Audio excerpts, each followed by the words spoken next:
Hello and welcome to One Brain at a Time. I'm Dr. K. And I'm Dr. J.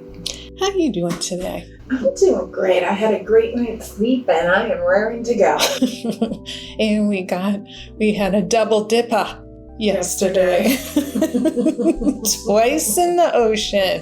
Oh, so good. That's beautiful. So I had said I'd like to try a different thing, not talking about the subject before we got going. Mhm. And I know you love that idea. So let's jump in. I think currently, and just as reference, about 3.5 months ago, I had foot surgery and it was pretty intense, bone grafts, reconstruction, that kind of thing. And what I've realized through this process is the connection between the brain, physical health, physical pain, all of that kind of stuff. And I thought it might be interesting to explore that a little bit further, because how many times do things show up medically or physically that it really has the origin more so in mental health? For example, about 10 minutes ago, I was complaining about my stomach hurting for the last couple of days. And when we sat down to discuss it, tears came up, and it had much more to do with some past hurt stuff. And as soon as I talked to you about it, the pain went away. And I'm never at a loss of awe of how that relationship works. Yeah, Dr. Herb Benson, that started the Benson Henry Institute at Mass General, stated that 60 to 90% primary care visits per year are due to a stress-induced situation from the beginning. So, when we go to the doctor, we're already past recognizing that stress was the thing that induced it. And what you're actually talking about is the relationship between trauma, that relative helplessness, and the physical body. And so when we feel pain, then that's the alarm system that something's not right. And the foot surgery you had was huge. And so you were in pain probably for the first time in your life, chronically, day in and day out, for months on time. Yeah. And that's going to encode, again, through your sensory system. You're picking up that pain and it's being processed and put in the back brain for future data. So that pain part, I was going to ask you this because you know Hall, but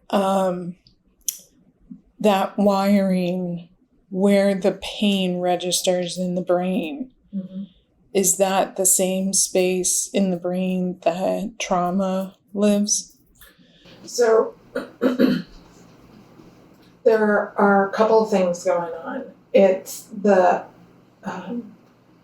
pain center for the motor and cellular and structural component. And then we have the trauma center. And the trauma center is specifically set up to forewarn us in the future and to encode the danger of the now so that we don't get into that danger in the future. Then we have the reality of the body being in pain. And that's in another part of the brain. That's just letting us know that the system is under stress or inflammation. So, it's a nerve messaging to the brain, and then the brain will release endorphins, which are the morphine-like derivative that our own psychopharmacology will produce to help regulate that pain. Yeah. Well, a couple of things that I think are really interesting as a consumer in the medical world is how huge of an impact the surgery had on my obviously physical, emotional, mental, spiritual, or whatever. And how there's no follow-up on the doctor side. And I love my doctor, he's awesome. But it's not just baked into the equation to have somebody following up to make sure that that mental health piece is in play. And I also feel, because I had my shoulder done like 10 or 15 years ago, and the impact of that surgery on me versus now, and I don't know if it's because I'm in my 50s, but it's pretty significant. And I thought to myself, this is where the system kind of fails consumers, that there isn't more of a protocol. I'm not saying that everyone is impacted, but I can't imagine that there aren't more people who are impacted. Well, as I've said before, my PhD is in a field called health psychology, which has also been called stress medicine. And if you went to Europe or Canada, you would find health psychologists on all medical treatment. It has been slow on the rise here in the United States, and it's a necessary part of the holistic lens when we're talking about stress and healing. There's a direct correlation between the two. Yeah. I did have, when I went to physical therapy, their screening asked about mental health. And I said to them, that's pretty progressive, that's a part of, and I think it's every 5 sessions, they do the screening over again, which I thought, that's encouraging. Yeah, I remember, it was 2010. I had picked up I was unaware that those 5-gallon jugs of water were close to 50 pounds, and I had never put one in the dispenser. And when I did, unbeknownst to me, I had pulled from my C2 all the way down to my L3 and 2. Oof. Yeah, it was the first time in my life that I had ever been in chronic pain. And I remember going to the orthopedic doctor and saying, my brain health, my mental health is tanking. Like, I'm clear on that. And I asked him, is there anybody that specializes in chronic pain? And his response was, well, I think, probably if you go to one of the larger hospitals, you could find somebody. And in my mind, I'm like, this is what you deal with day in and day out, is chronic pain. And he had no resources. He just wanted to give me opiates. And at the time, I was working in an outpatient Suboxone clinic with folks in recovery from opiate addiction. And I was like, nope. Yeah. Nope. I know. I currently work in addiction, and I'm going to say 80% of the origin stories always start with some form of chronic pain, physical pain that led to prescription and so forth, so on. Well, the thing too about opiates, as I said earlier, is that the emotional pain center in the brain, we know, will be triaged by opiates, as well as the pain physically that we're experiencing. And in my time working with folks, I just saw trauma, and it made sense to me. It made sense why people's brains would be pulled to this, because it was triaging the untreated trauma system. Yeah. It was interesting yesterday too, because you and I had gone for a walk. We took my dog for a walk, and we were probably a quarter of a mile into the walk, and you said, wow, you wouldn't even know that you had surgery. How are you feeling? And I said, it hurts. My foot hurts. And then what did you say? All of a sudden, your gait changed. You were doing a perfect stride. I would never have known that you had had extensive foot surgery. But as soon as I said something and brought it up to the conscious level, it was amazing to see how you started to compensate for that foot and your gait became completely different. When you reflected that back to me, I'm like, no, I'm not. And I got in my head and I'm trying to concentrate to get back into that sync. But it is amazing though, again, back to that relationship with physical symptoms, mental health symptoms, that kind of thing. And it makes me wonder about other health situations, well, let me stop there. In our field, how much are we, well, I know you are, but the common therapist who doesn't have that health psychology background, how many are really diving into the physical wellness to see what can be linked? Because, and I can only speak to the US, but you have a pain, you go to the doctor. You're uncomfortable, you go to the doctor. And what's the first line of defense is medication or whatever, which is needed. But it makes me wonder how many conditions or medical diagnoses are actually what you always bring up, untreated trauma. Yeah, and like I said earlier, Dr. Herb Benson, God bless him, he passed last year. I didn't know that. Yeah, I think he was 89. By education, he was a cardiologist. And so, the Benson Henry Institute is that space for a patient to go to really look at the emotional body and to see what alternative interventions can be used.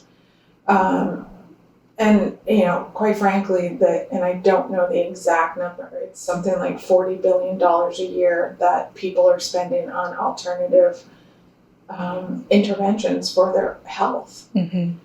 And the way I look at health is that we have this body and stress, which creates a level of chemistry in our bloodstream that will activate the fight or flight.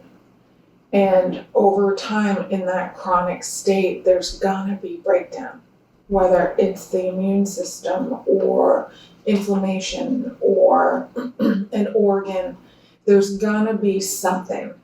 And it's just eyes wide open that in our culture, we believe that the more stress we have and the more multitask oriented we are, the stronger and better that we are. Yeah. And it's just not true. It just hasn't caught up to us. And, I've shared before that at 50, I went into hypertension crisis. I didn't know what hit me.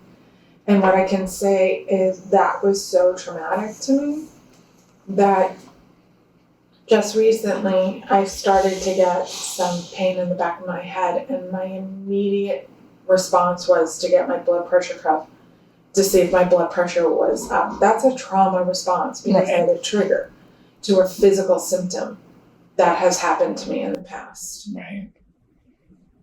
I was, back when you were talking about Herb, I was thinking about the other person who really kind of changed the trajectory of my thinking on this subject, Dr. Janine Fisher. Oh, yeah. She's awesome. But I had seen her at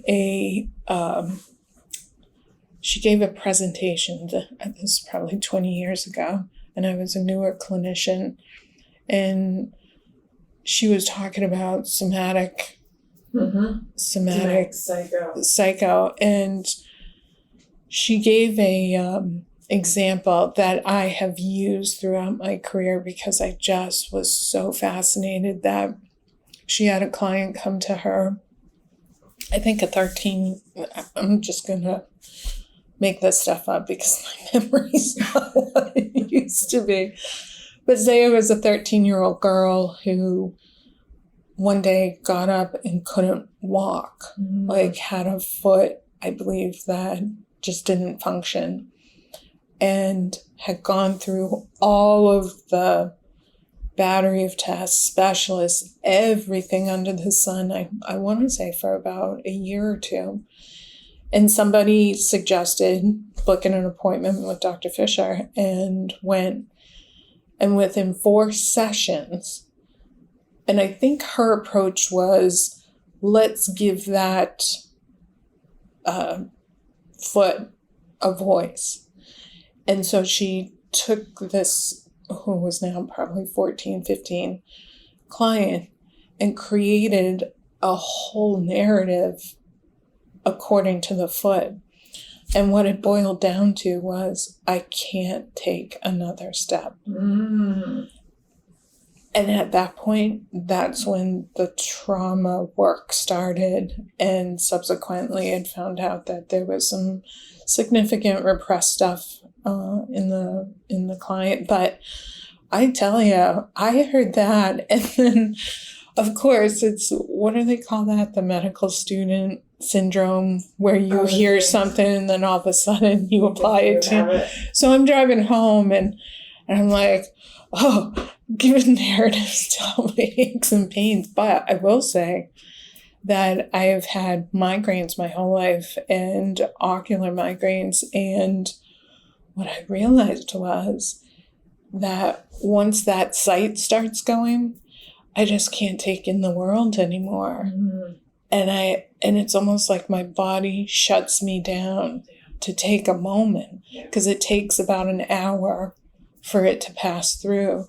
And I thought, oh my gosh, we're so out of touch with understanding how the physical stuff really is impacted so much by the brain and mental health. Well, and I think too, I've said this before, that working with the military, it's called the invisible wound. So if it's invisible and we haven't been educated on trauma, then we don't see it. Yeah. We can deduct that some of our experiences perhaps fall under trauma, but I've heard worse stories, so mine can't be Right. trauma. That's a very common statement that I get from folks, is that, I didn't have these horrific things happen to me that I know others have had, so I can't have post-traumatic stress. And that thought right there is what continues to allow a human to keep on going, because of minimizing and not being able to understand the definition of trauma. Well, I have so many thoughts. I want to cover them all. So in my mind, I'm trying to bullet point. But I want to say, in my own trauma work, how many times I would bring up a family story or a story I've told 100 times that had no emotion attached to it, and actually adopted, oh, it's funny. And having my therapist say, that's not funny. That's not okay by any stretch of the mean. And how my brain, as a little one, created, because no one else was making it seem like it was a bad thing or whatever. But just going back, I want to say real quick about the medical interface. Mm-hmm. I wish, in a perfect world, talking about holistic care, how many times I've met with clients who have trauma or anything going on, and I'll ask, have you ever had body work done?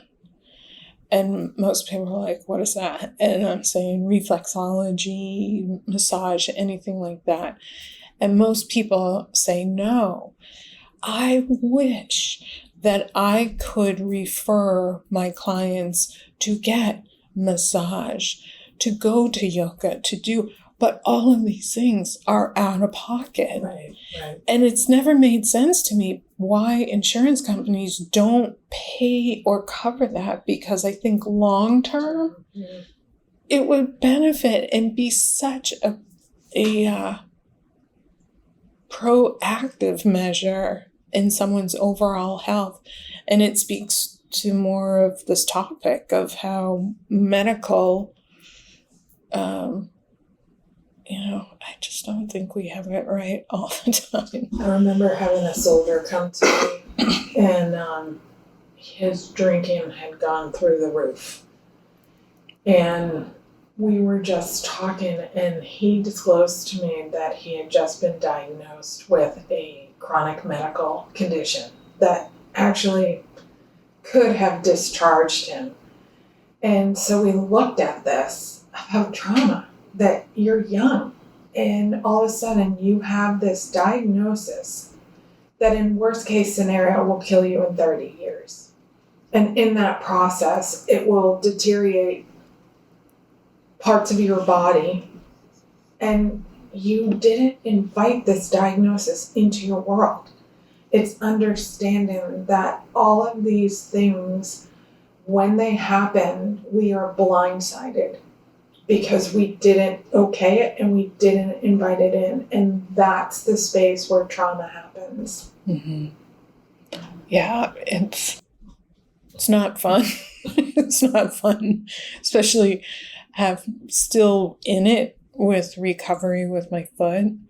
It's just, I can't begin. I mean, because I've been talking to you about it, but it just really took me off guard how impactful, obviously physically, but mentally, this process has been. And like you said, being in chronic pain, I hadn't experienced that. And I realized that if I was ever interrogated and any bit of pain was applied, I'd spill the beans in 2 seconds. Well, from a biochemical standpoint, when we're in chronic pain, over time our serotonin levels will lower. And that's what was happening to me. I was dipping into a mild depression. And I could tell, even though that wasn't something that is a common occurrence in my brain, I just could tell that things are going south here. And then I, did the research to understand biochemically and neurochemically what was going on in my body. Mm-hmm. And we have to recognize that impact to a human that has to deal with suffering. And today's topic is on the physical body. Yeah. It's going to impact somebody.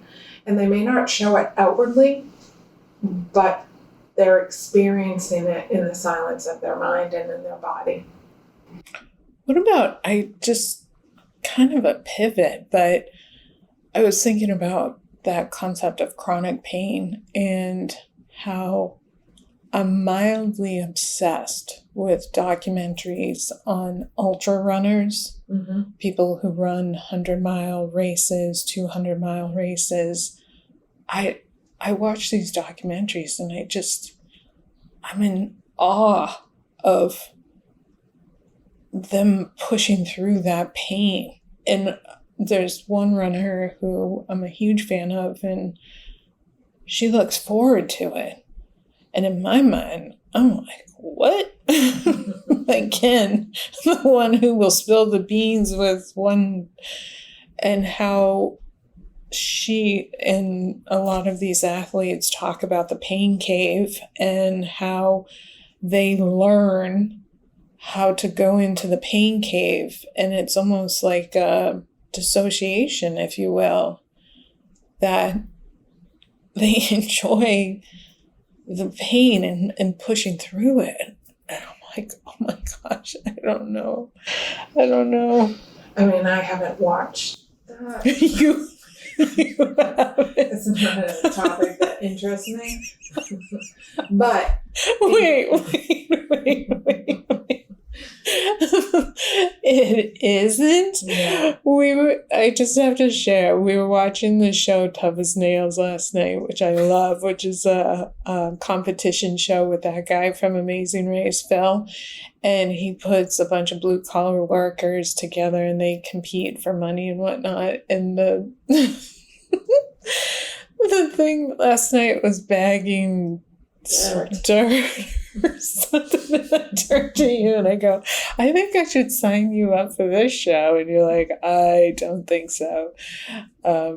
Yeah, physical activity and output is not your jam. I mean, I like to walk. But when we're talking about pushing through the pain,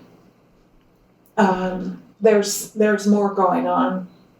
And it's just, in my world, teasing it out, what is the core motivation in all of this? And there could be a couple of things that are going on, but on a conscious level, it's like, oh, I just love this endurance, and I love, there's something going on. Yeah.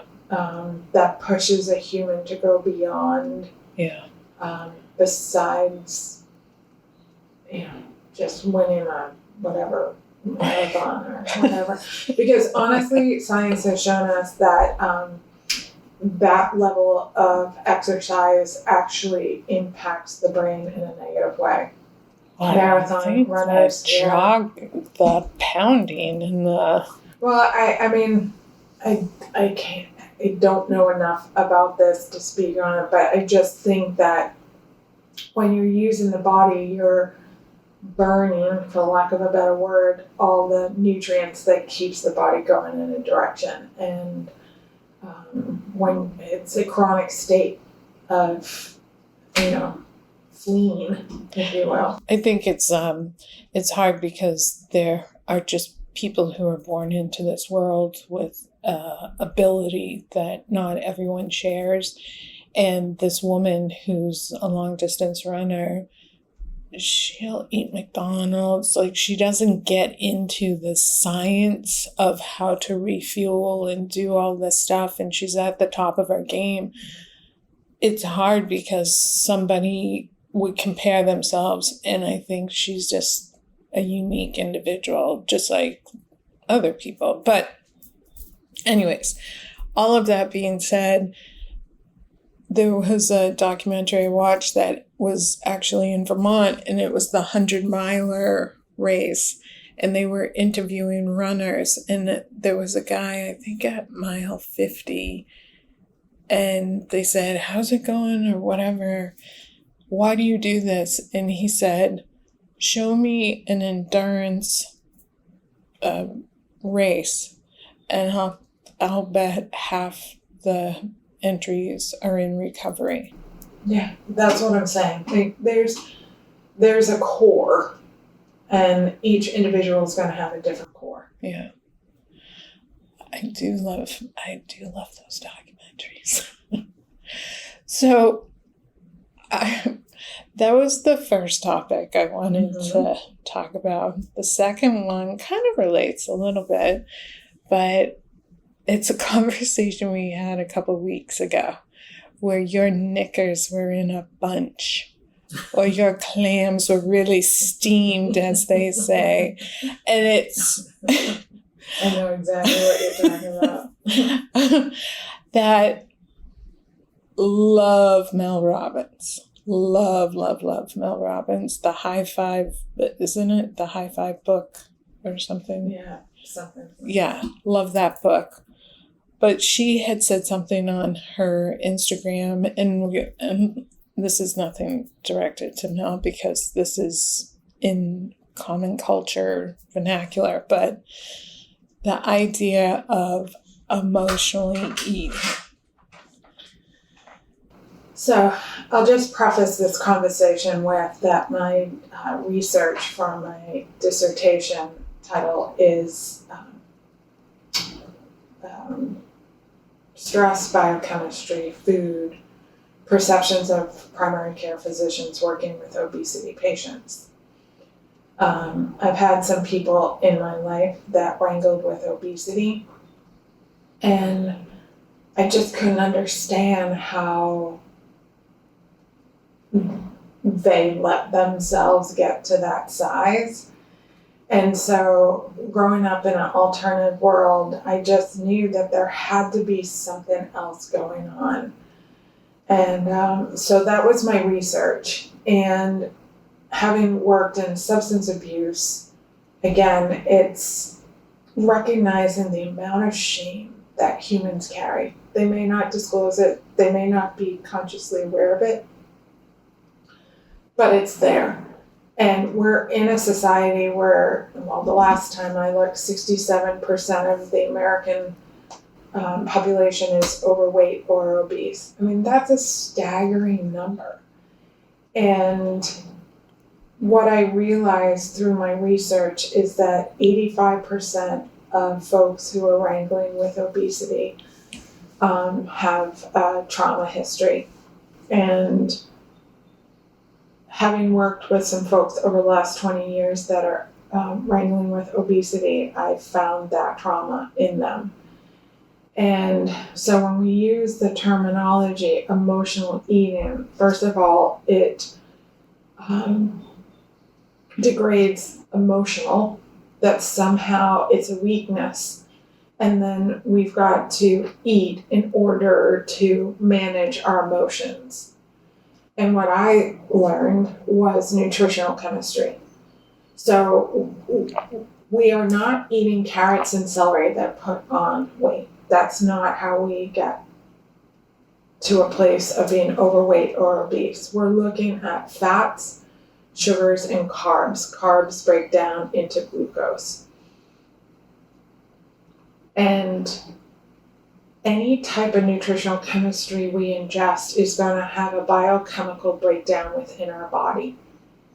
And so I call it emotional regulation, whether it's somebody who is dealing with opiate addiction, exercise addiction, and that's a whole nother topic of shame.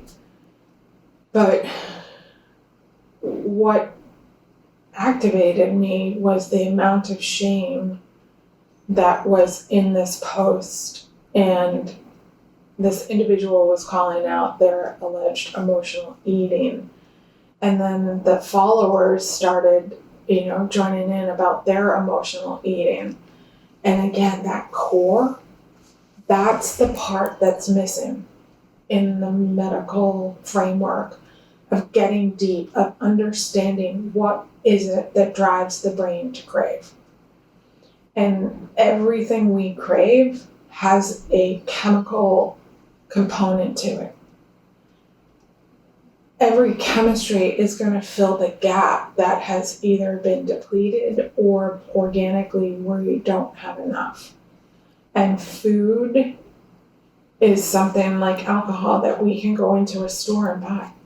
Right. It's not regulated. It's not considered illegal because we have to eat in order to survive. Mm-hmm. So it's this thing that when I see people shamed for their body size, because anybody that I've worked with that is wrangling with their weight, I've never heard them say, I am so psyched to be this weight. So how did they get there? And from my medical slice of the pie and the whole picture is that you've got a dysregulated nervous system, and in that body, there's a mild to moderate depression that takes place, and ingesting sugars and carbs that break down to glucose will produce serotonin. And there's a whole mechanical system to that. And our brain is made up of 60% fat. Mm-hmm. And in order to maintain a healthy brain, we have to have fat. But we're not educated about that, and the brain will crave what it needs in order to maintain a certain level of health. And that comes in potato chips or Burger King and fries. There's just a whole array of things. My foster son, I think I mentioned this in the first episode, but my foster son came to me and Department of Children and Family said, you cannot have cheese in the house.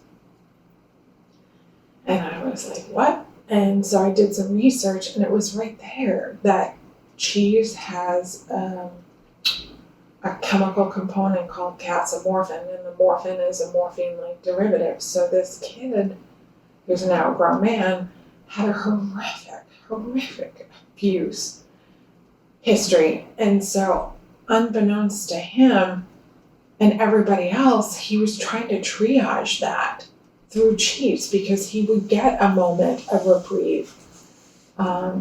So there were 3 people in my life, and my foster son was one.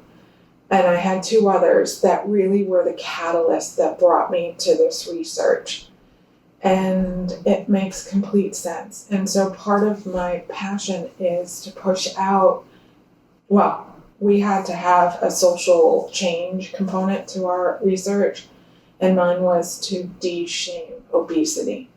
Well, I can speak to this from a personal journey because I have seen my brain shift over the last years of doing trauma work, that compulsion piece to sugar hasn't been as present. And I know that the sugar for me was bumping that serotonin. You've made a point in the past that I think is so huge, that somebody might say emotional eating, but we don't say emotional using with heroin or emotional whatever. Right. We don't say, oh, they're an emotional heroin user or emotional alcohol user. I mean, it's just the word emotional that has been attached to food. And it creates this low vibration.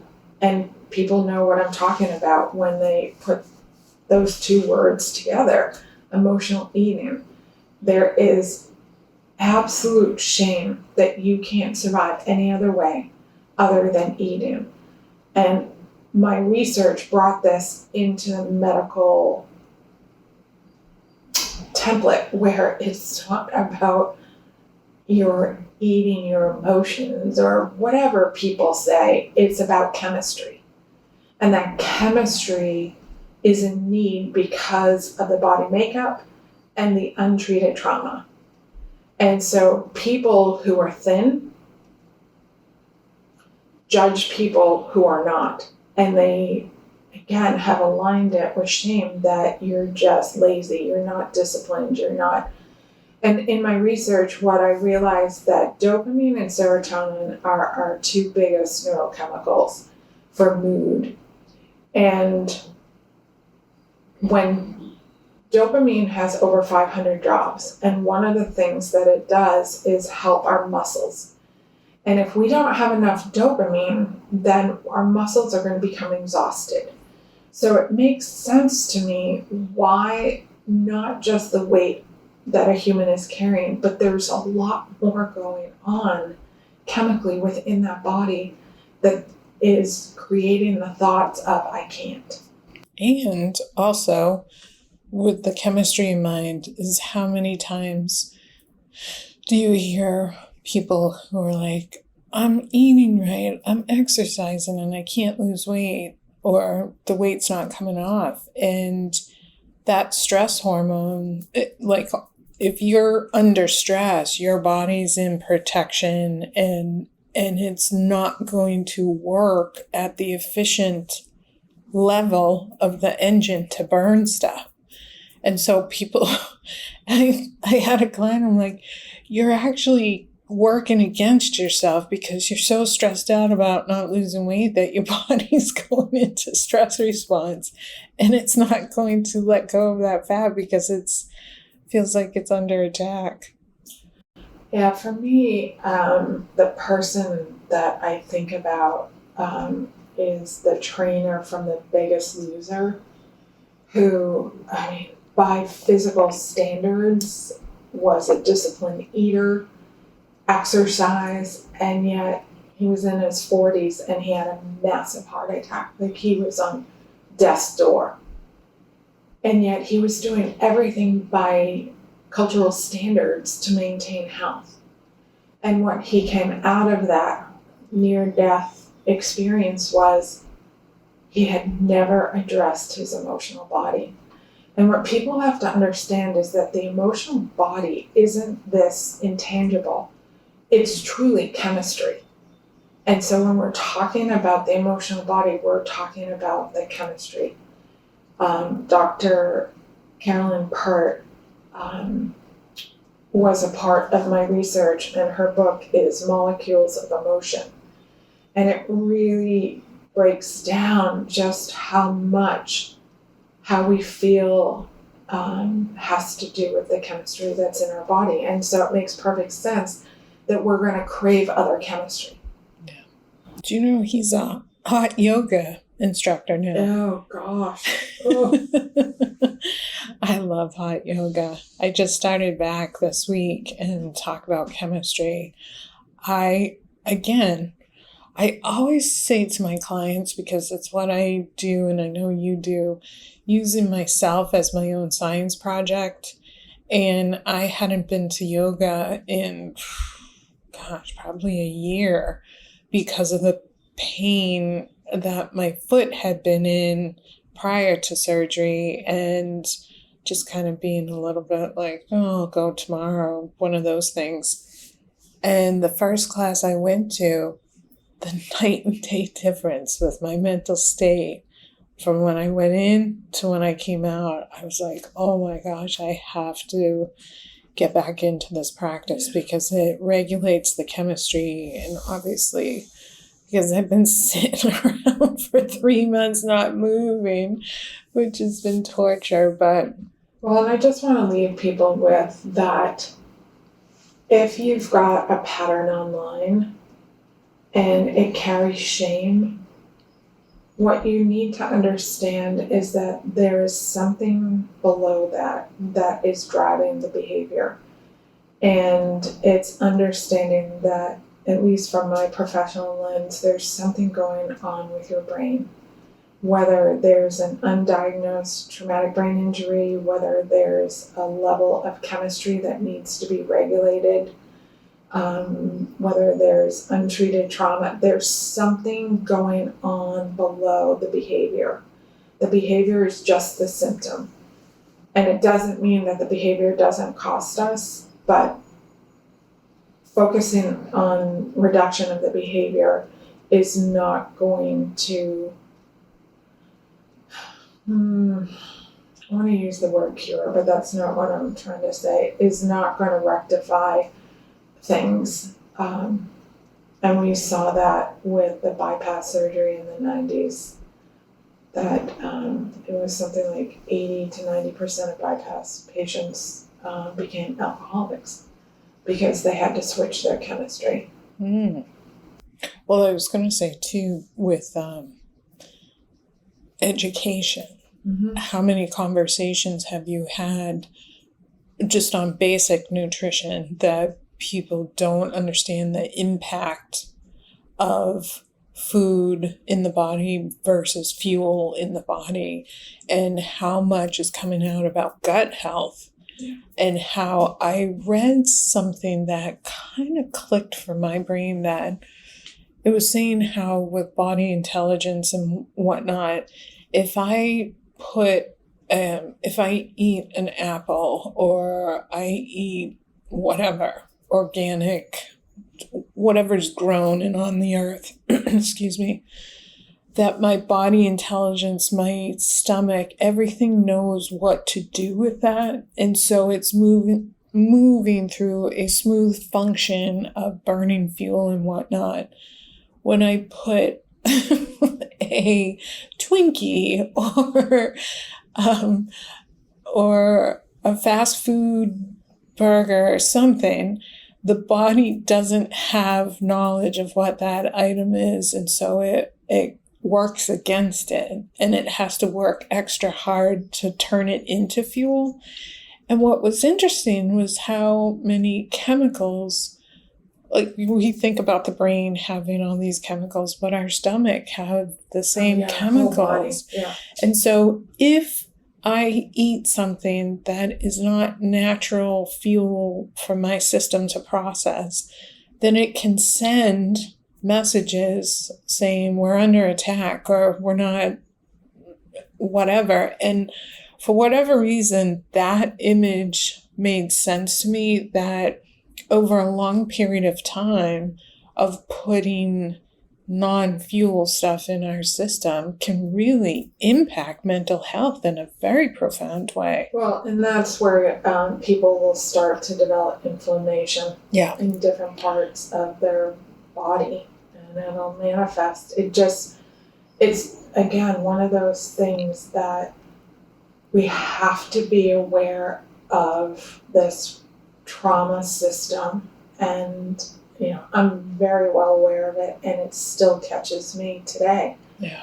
And in my work, I say to the folks that I work with that I wish I had a wand and I could just tap everybody and their trauma history is gone, but that's not a reality.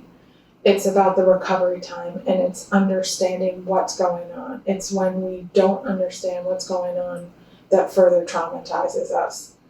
And it's just critical to our overall health and well-being to be clear on it and to